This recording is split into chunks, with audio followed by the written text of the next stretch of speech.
क्या आप जानते हैं कि किंग कोबरा एक ऐसा सांप है जो अंडे देने के लिए घोंसला बनाता है, और जब इनका गुस्सा पीक पर होता है तो ये फुकारता नहीं है, कुत्ते की तरह घूरता है और ऐसे ऐसे फूं की आवाज निकालता है और अपने शरीर का 1/3 भाग ऊपर उठा लेता है। और जब ये ऊपर की ओर खड़े होते हैं तो 6 फीट के आदमी से भी ऊपर हो जाता है, क्योंकि इनकी नॉर्मल हाइट 18 फीट तक होती है। ये दुनिया में जहरीले सांपों की टॉप लिस्ट 1 में आता है। अगर इनकी डाइट की बात करें तो इनकी डाइट में ज्यादातर सांप ही आते हैं, चाहे वो सांप जहर वाला हो या फिर बिन जहर वाला, ये सब कोई अपना खाना बना लेते हैं। यहाँ तक कि ये अपने प्रजाति के कोबरा सांप को भी नहीं छोड़ते। और रही बात इनके काटने की, तो इनके काटने से लकवा और दिल की प्रॉब्लम चालू हो जाती है, इसलिए इनकी एक बाइट में ही हाथी जैसे बड़े जानवर की भी दर्दनाक मौत हो जाती है, वो भी कुछ समय में ही। वीडियो को लाइक करके फैक्ट एक्टिविटी को सब्सक्राइब करें।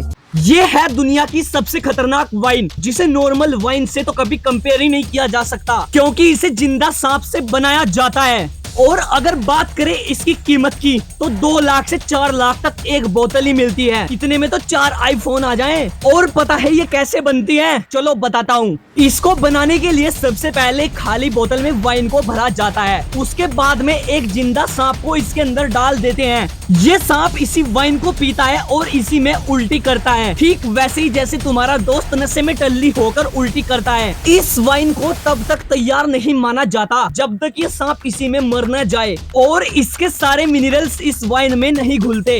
इसे सबसे ज्यादा इंडोनेशिया, चाइना और वियतनाम में बनाया जाता है। अगर मुझे 100 करोड़ भी मिले तो भी मैं ये नहीं करूँगा। दरअसल इसे कहते हैं गेविंग, जिसमें इंसान छोटी छोटी गुफाओं में अंदर जाते हैं। ऐसे साल 2009 में जॉन एडवर्ड एक अटी-पटी गुफा में अंदर घुस गए। दरअसल जॉन गुफा के बर्थ कैनल वाले पार्ट में जाना चाहते थे, लेकिन वे गलती से दूसरी साइड चले गए और पूरी तरीके से फंस गए। उनका सिर नीचे की ओर था और पैर ऊपर की ओर। बाहर निकलने का कोई रास्ता था ही नहीं, और ज्यादा देर उल्टा रहने की वजह से उनका ब्लड सारा सिर की तरफ जाने लगा, जिसके कारण वो ज्यादा देर तक जिंदा रह नहीं पाए और उनकी वही तड़पकर मौत हो गई। 2009 की इस घटना के बाद इस गुफा को हमेशा के लिए बंद कर दिया गया।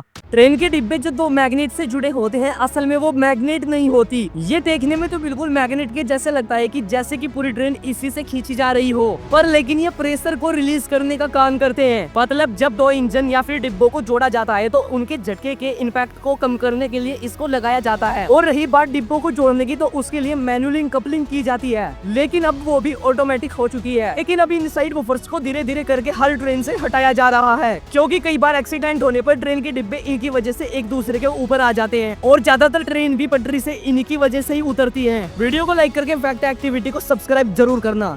आपकी नोटबुक को फैक्ट्री में कैसे बनाया जाता है, चलिए जानते हैं। नंबर 1, सबसे पहले एक बड़े से कागज के रोल को फैक्ट्री में लाते हैं और उसको मशीन में लगा दिया जाता है। नंबर 2, फिर मशीन में काला इंक डाल दिया जाता है लाइन छापने के लिए, और साथ ही लाल इंक को भी डाला जाता है लाइन बनाने के लिए। नंबर 3, फिर ये पेपर मशीन से होकर गुजरते हैं और इंक इन पे बराबर दूरी में छप जाती है। नंबर 4, लाइन छपने के बाद मशीन कागज के लंबे रोल को बराबर दूरी में काट देती है और बड़े बंडल बनाए जाते हैं। नंबर 5, फिर इनको गिनकर बीच से फोल्ड करके अलग किया जाता है और उन पर कवर लगाते हैं। नंबर 6, कवर लगाने के बाद स्टैपनर मशीन से स्टैंप लगाया जाता है। नंबर 7, फिर इनके साइज को बराबर करने के लिए चारों तरफ से कटिंग की जाती है और पैकिंग कर बेचने के लिए दुकानों पर बेच दी जाती है।